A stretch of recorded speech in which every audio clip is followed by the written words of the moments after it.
പ്രയാസം ഏറും നേരത്തും ദുഃഖിതനായി ഞാൻ തീരും നേരത്തും മനമറിയും പരമനാഥൻ അരികിലുണ്ട്, പതറുകില്ല.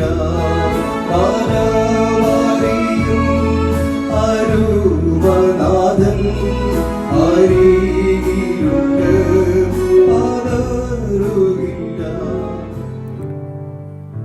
ദൈവനാമത്തിന് മഹത്വമുണ്ടാകട്ടെ. ഇന്നത്തെ പ്രഭാത ധ്യാനത്തിനായി 15-ാം സങ്കീർത്തനം 5-ാം വാക്യം.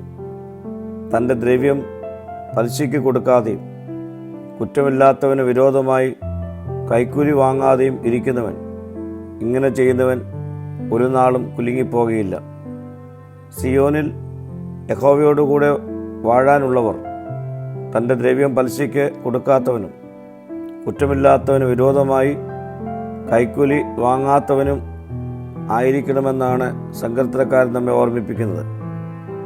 ഒരുവന് അവൻ്റെ ഞെരുക്കത്തിൽ അമിത ആദായത്തിനു വേണ്ടി പണം കൊടുത്ത് സമ്പന്നനാകുവാൻ ശ്രമിക്കരുത്.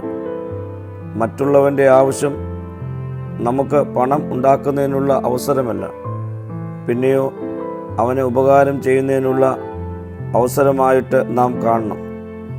കുറ്റക്കാരായി നമുക്ക് വേണ്ടി മരിക്കുവാൻ സന്നദ്ധനായ ക്രിസ്തുവിനെ ഓർക്കുമ്പോൾ കുറ്റമില്ലാത്തവന് വിരോധമായി എങ്ങനെ കൈക്കൂലി വാങ്ങും?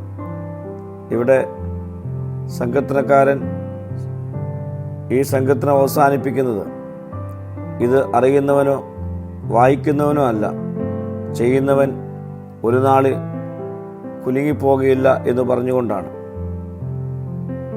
പ്രിയ സ്നേഹിതരെ, ജീവിത പ്രതിസന്ധികളിൽ തളരാതെ ജീവിക്കുവാൻ സങ്കീർത്തനക്കാരൻ നമ്മെ ഓർമ്മിപ്പിച്ചവ പ്രവർത്തിക്കുന്നവരായി നമുക്ക് രൂപപ്പെടാം.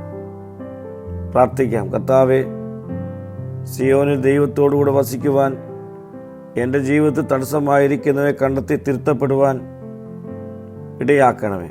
മഹത്വം നീ എടുക്കണം. യേശുവിൻ്റെ നാമത്തിൽ തന്നെ. ആമീൻ.